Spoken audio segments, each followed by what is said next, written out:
Ici Radio Taïwan International. C'est François-Xavier Boulet pour vous présenter l'émission Taïwan en ébullition.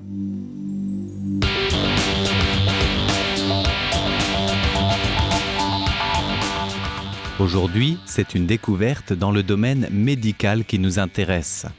En effet, une équipe taïwanaise de l'Université nationale de Taïwan a développé une méthode utilisant ce qu'on appelle un polypeptide synthétique qui vise à faciliter la réparation et la régénération des nerfs périphériques. Autant le dire d'entrée, la prouesse dans cette recherche, c'est le traitement prometteur qu'elle offre ou qu'elle permet d'envisager pour la neuropathie qui touche justement ces nerfs périphériques. Sous la houlette de la professeure Chen-Wei Li, qui est parvenue à cette découverte prometteuse, l'équipe des chercheurs, des étudiants aussi qui ont constitué cette équipe de recherche, sont partis de la question de la neuropathie périphérique et des traitements qui existent aujourd'hui.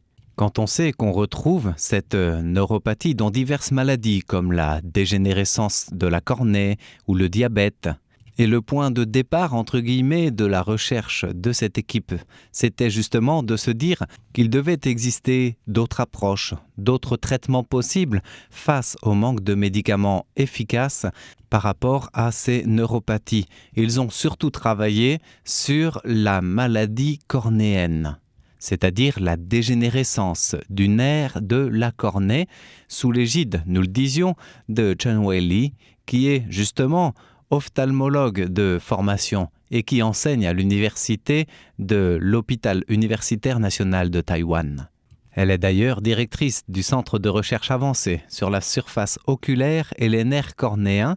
Et en présentant l'avancée de cette recherche taïwanaise que nous allons découvrir en détail tout au long de cette émission, Chen-Wei Li a souligné l'importance d'agir en soulignant que l'Organisation mondiale de la santé, donc l'OMS, prédit elle-même dans ses rapports que d'ici 2040, donc dans un avenir relativement proche, les décès causés par la dégénérescence et le système nerveux central dépasseraient les décès liés au cancer, pour se hisser juste derrière les maladies cardiovasculaires.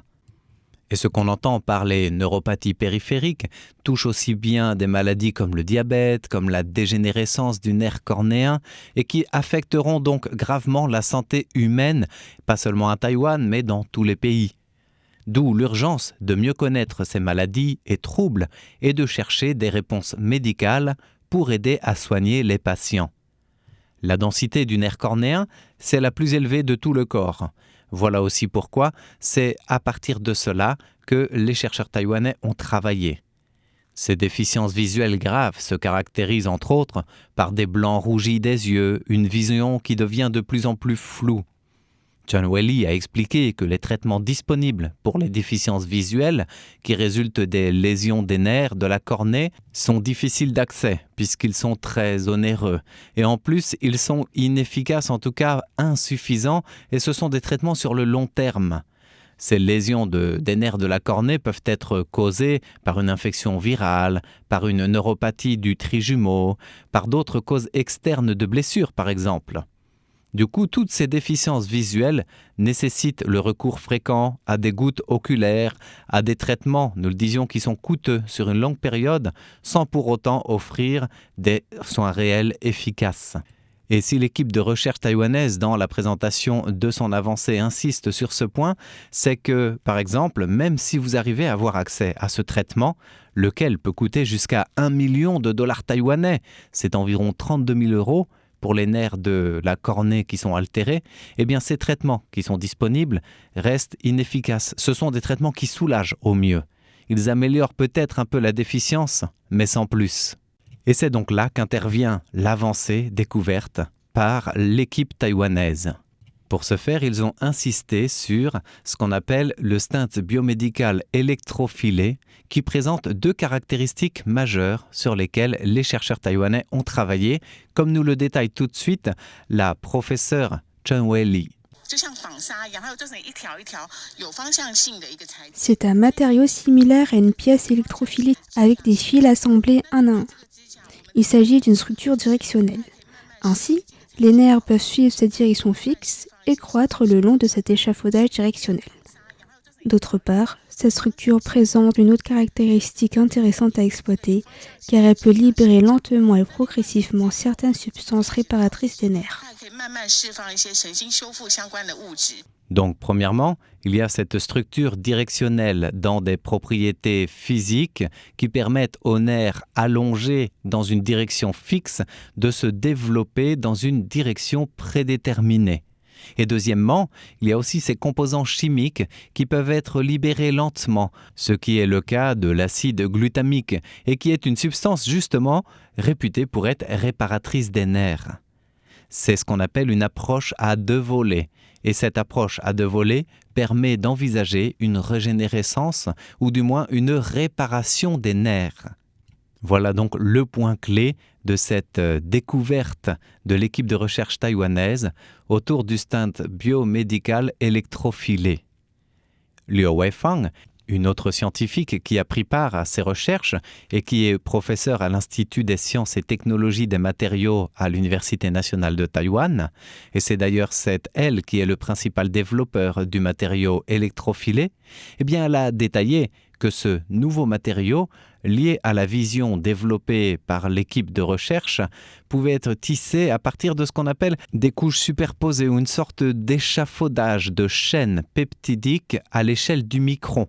Concrètement, on rejoint cette approche à deux volets développée par Chen Weili et cela signifie que c'est une approche qui évite une greffe de la cornée et qui est d'ailleurs bien meilleure que les résultats des greffes de la cornée artificielle sur le marché. Et l'équipe travaille justement au développement d'un traitement pour pouvoir proposer sous forme de comprimé ce matériau électrophilé qui permettrait aux nerfs de se refixer, de se régénérer.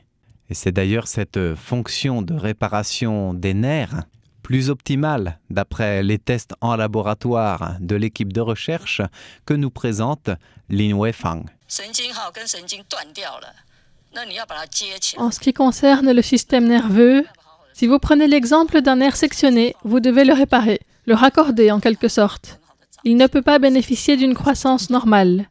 C'est là que nous recourons à notre structure directionnelle pour la placer au milieu, à l'endroit où le nerf est sectionné, pour pouvoir rediriger le nerf et lui permettre de se raccorder et retrouver une croissance normale. Voilà donc pour ces explications.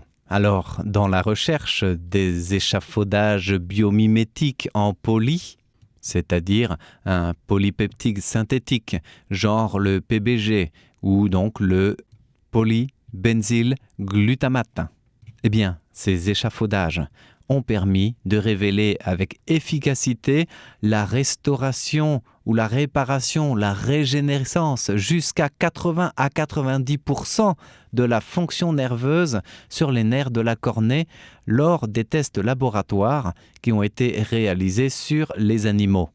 Ces tests cliniques laboratoires ont également montré que ces échafaudages biomimétiques fabriqués par ces polypeptides synthétiques ne provoquaient pas d'inflammation, ce qui fait que le sujet ne développait pas d'infection ni de prolifération vasculaire, notamment qui aurait pu affecter de manière irréversible la fonction normale de la cornée. Entendez par là que ce traitement, que cette avancée permet, par simple prise d'un comprimé, d'éviter d'avoir une greffe. Donc pas de chirurgie invasive pour les nerfs de la cornée. Et que le traitement semblait tout aussi, voire plus efficace. Rappelons que la réparation du nerf va jusqu'à 80 à 90% de sa fonction. Alors, c'est la phase de recherche, bien évidemment. Les tests ont été faits en laboratoire. Et la responsable de cette équipe, la professeure Chen Weilin, a souligné qu'il ne s'agisse pas non plus d'un remplacement de la greffe de la cornée, mais que cette approche peut largement favoriser la régénération du nerf cornéen après l'implantation, par exemple. Ce n'est donc pas une recherche qui va tout de suite enlever la chirurgie invasive. Elle va peut-être la diminuer, la retarder, et en tout cas, dans l'approche adoptée par l'équipe de recherche, elle va l'aider à s'optimiser. Ainsi, le patient doit avoir un certain degré de cornée complète pour pouvoir bénéficier aussi de ce comprimé. Maintenant, l'équipe de recherche ne s'arrête pas sur cette avancée puisqu'elle travaille déjà au futur et donc à l'application à venir, voire même essayer d'étendre son avancée scientifique au domaine de l'application médicale vers une réparation nerveuse, non pas seulement que du système des nerfs de la cornée, mais des autres systèmes nerveux du corps humain. Voilà pour cette recherche menée conjointement par le département d'ophtalmologie de l'hôpital universitaire national de Taïwan et le département de sciences et d'ingénierie des matériaux de la même université qui s'attend à offrir une nouvelle application clinique grâce à cette avancée prometteuse dans le courant des 5 à 10 prochaines années. Merci de votre écoute. C'était Taïwan en ébullition présenté par François-Xavier Boulet pour Radio Taïwan International.